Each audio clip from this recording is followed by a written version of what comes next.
Yeah, Jubilee TV official, check the mic, 1, 2. Sa digital landscape, ang boses nyo ang dala ko. Headphones on, mga matay nakatutok, puso'y handa na. Jobelito TV official, reactor ng kalingap. Tayo'y maghatid ng liwanag sa bawat sulok ng Pinas. Isang tinig para sa bayan, advokasy ang wagas. Jobelito TV official, reactor ng kalingap. Ang inyong reactor ng kalingap. Yeah, reactor ng kalingap.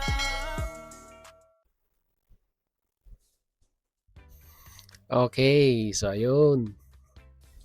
Inyo at sa mga kabagis, Jubilito TV official po at eto na naman po muli ang isang edisyon ng ating reaction video. Siyempre po, bago po lahat, shoutout po muna natin Kuya Val Santos Matubang, Ate Edna Vlogs at Kalingap Rap.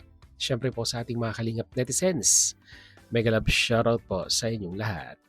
So ito na nga mga Kalingap at kabagis, no, for today's reaction video. Gawa lang po natin ng reaction. At muli po, pagbibigyan ng ating personal opinion patungkol po dito sa babala. Ayan na. May babala. Ano yung babalang yun? Anyhow, mga kalingap at kabagis, alam natin yung hidwaan between Doklat at ito pong si Kapisot na talagang araw-araw yan. Diba? Batuhan. No? Batuhan sila. Pagalingan ika nga, no? Sino ang matirang matibay sa kanilang mga punto de vista na pinag-uusapan sa kanilang mga live streaming, no? Magla-live si Doklat, itatopic si Kapisot, and at the same time si Kapisot magla-live din, itatopic si Doklat. Mga kalingap at kabagis. So, mga ilang linggo ng ganyan ang sistema nitong dalawang ito, no? Na masasabi po nating naging magkaalyado ng ilang araw. Tapos pagkatapos nun, eto na. Puro na sila banatan dito sa social media, mga kalingap at kabagis. Anyhow, paano nila yun? Problema na nila yun, mga kalingap at kabagis. Kung ano man yung gusto nilang patunayan, no, sa isa't isa. Kaso nga lang, mga kalingap at kabagis, no, ang problema dito ngayon ay yung issue, mga lumang issue kay Doklat ay nagagamit ngayon ng kabilang kampo against kay Dr. Lab, mga kalingap at kabagis. At mukhang allegedly, mga kalingap at kabagis, yung isa sa mga na-scout at nagiging issue rin nung nakaraan kay Doklat, mga kalingap at kabagis, ay mukhang gagamitin ng kabilang kampo para ika nga'y mapuntusan nila. Lalong-lalo na po, allegedly, itong si Kapeso patungkol kay Doklat. Ano po ba yung tinutukoy natin, mga kalingap at kabagis? Bali-balita kasi at naririnig din natin dito po sa social media na di umano, mga kalingap at kabagis, ay kakausapin daw po allegedly ng kampo ni Kapisot. Ito pong isang beneficiaries or na-scout ni Dr. Lab para ika nga maipush yung reklamo dati, no? Dito po kay Doklat. Sino po yun, mga kalingap at kabagis, yung beneficiaring yun? Yun yung pag-uusapan natin. Pero bago po syempre natin ipagpatuloy, mga kalingap at kabagis, kung bago ka pa lang sa ating YouTube channel, ayan, subscribe mo na po, Jubilito TV Official. At promise, hindi ka mawiwindang at hindi ka magsisisi sa pag-subscribe mo sa akin. At syempre po, pinaka-importante sa lahat yan, yung pag-like ng ating mga uploaded and reaction video. Mga kalingap at kabagis, huwag po ninyong kakalimutan na i-like ang ating mga reaction video dahil syempre po, malaking tulong po sa aming mga content creator yan, mga kalingap at kabagis. So, yun. Konting patalastas lang. Tuloy na tayo, mga kalingap at kabagis. Kagaya nga na sinabi ko kanina, allegedly, mga kalingap at kabagis, gustong gamitin ng kampo, no, nila Kapisot, ito pong dating beneficiaries na si Marian. or dating ikangang tinutulungan ni Dr. Lab na gamitin yung dating issue ni Marian para makapuntos nga po dito kay Dr. Lab, mga kalingap at kabagis. Ang tanong, di ba? Ang tanong dito, paano nila ma-approach si Marian? At ika nga yung kumbinsihin na i-push yung reklamo allegedly kay Dr. Lab between Marian, mga kalingap at kabagis. Kakausapin? Pupuntahan? Diba? Ano ang gagawin nilang plano dito? Dahil may naririnig po tayong mga balibalita at napapanood na allegedly ay, diba, sa tulong ng grupo ni Kayo ba yun? At nung grupo nila na may C4GG or something, hindi ko po alam, hindi ako familiar, mga kalingap at kabagis, dahil hindi ko alam kung live ba ni Kayo yon or live ng, kasi naririnig natin yung boses dun sa live habang pinapanood ni Kapisot, mga kalingap at kabagis. Pero yun nga po, may kumakalat din pong screenshot ng comment ng isang sponsor, no? Na dating sponsor po ni Dr. Lab na ika nga di umano ay tutulong daw po. No? Tutulong daw po kay Kapisot allegedly para ika nga mai-push, no? Yung pong muling mabuhay yung reklamo ni Marian against kay Dr. Lab, mga kalingap at kabagis.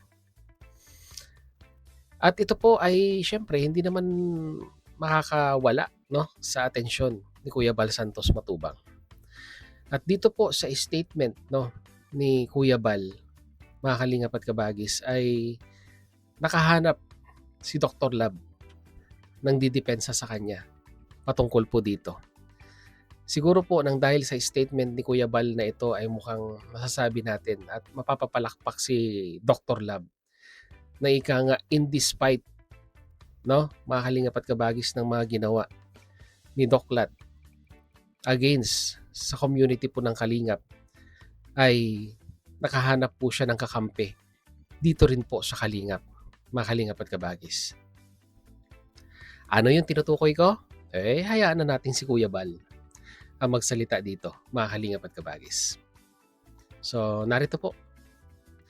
Panoorin at pakinggan po natin si Kuya Bal Santos Matubang. Mahirap naman ng walang resibo di ba? Kailangan may resibo tayo para hindi tayo masabihang fake news, mga kalingap at kabagis, no? So ito na, without further ado, pakinggan po natin at panoorin si Kuya Bal Santos Matubang. Narito po yun. Kuya Bal, pupuntahan daw ni Kapiso si Marian. Hindi pwede mangyari yon. Hindi niya vlog yon. Pag nalaman namin na si Kapiso po ay pupunta si Marian, harangin po namin. Mula po ngayon makinig kayo. Hindi po pwedeng may pumuntang ibang vlogger na hindi kalingap sa mga beneficiaries po namin.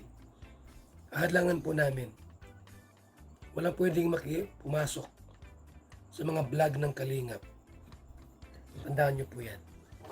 Kahit kay Andrea, walang pwedeng pumasok doon kahit sinong vlogger. Harangan po namin. Okay? Straightforward. Malinaw. No? Klaro ang ikangang sagot ni Kuya Bal Santos Matubang.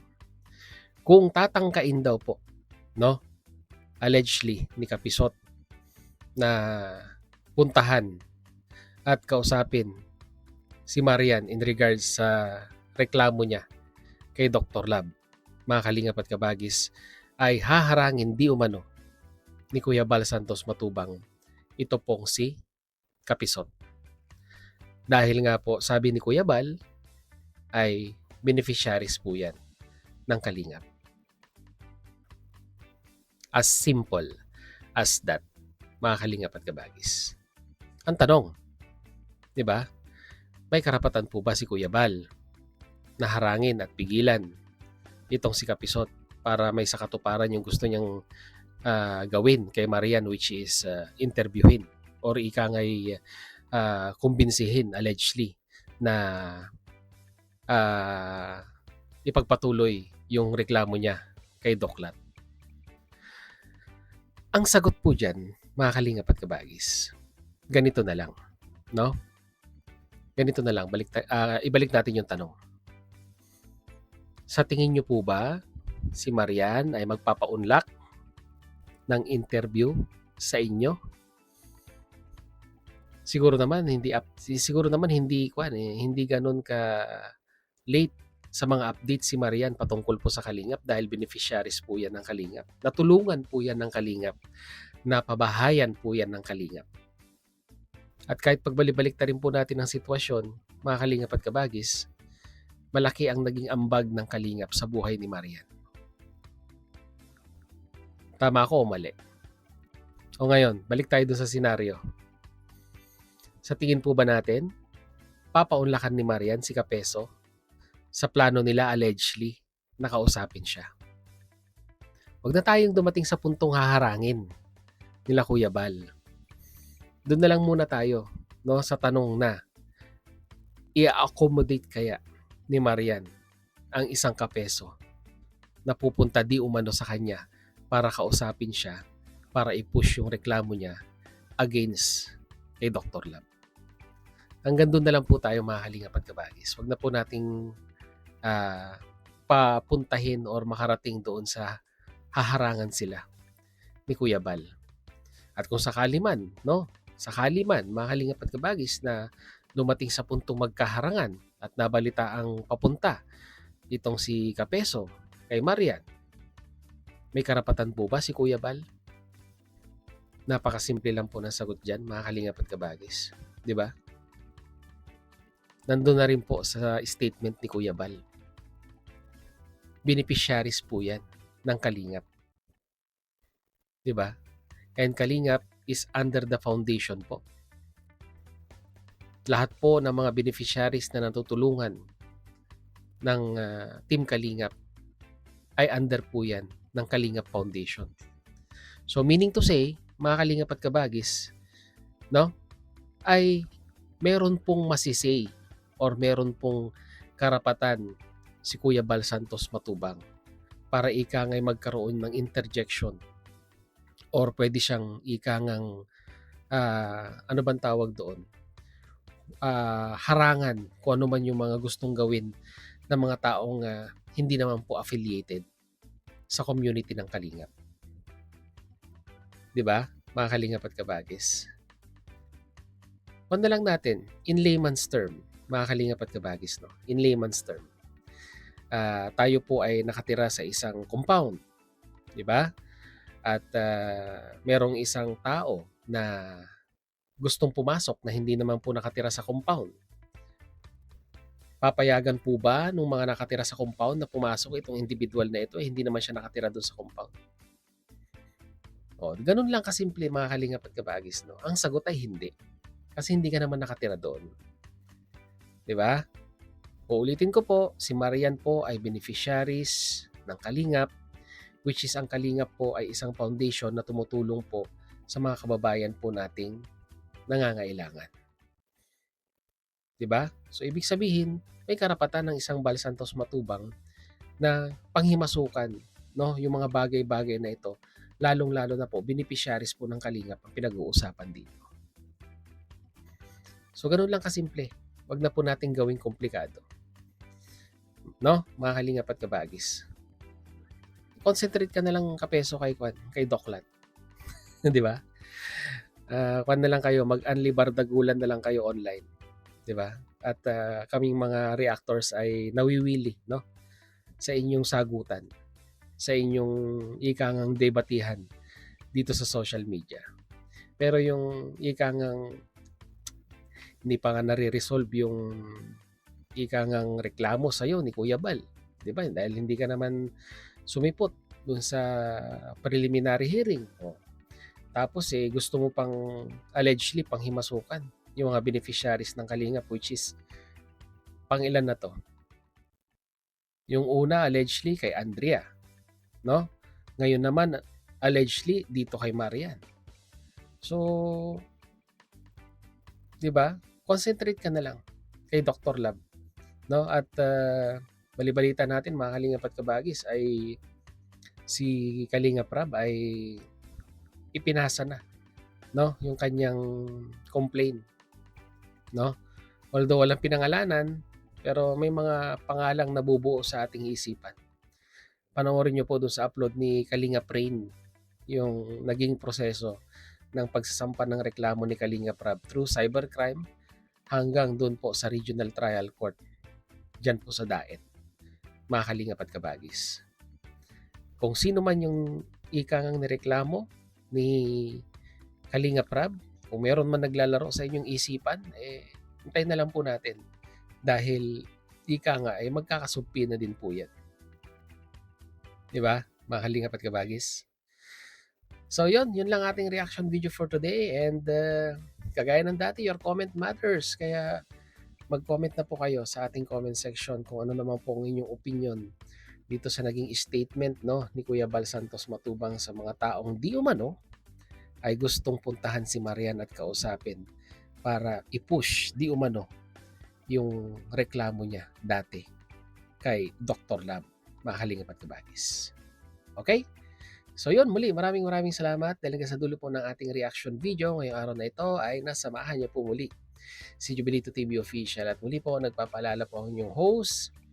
Sa mga hindi pa nakasubscribe sa ating YouTube channel, subscribe nyo na po, Jubilito TV Official. At kung nagustuhan nyo po ang ating reaction video for today, mga Kalingap at Kabagis, ay paki-like and share na lang po. So hanggang dito na lang. Once again, this is Jubilito TV Official, proud member po ng Team COS at ng Team Bios ng Kalingap. So always say, mga Kalingap and Kabagis, peace, God first. God bless po. Bye-bye!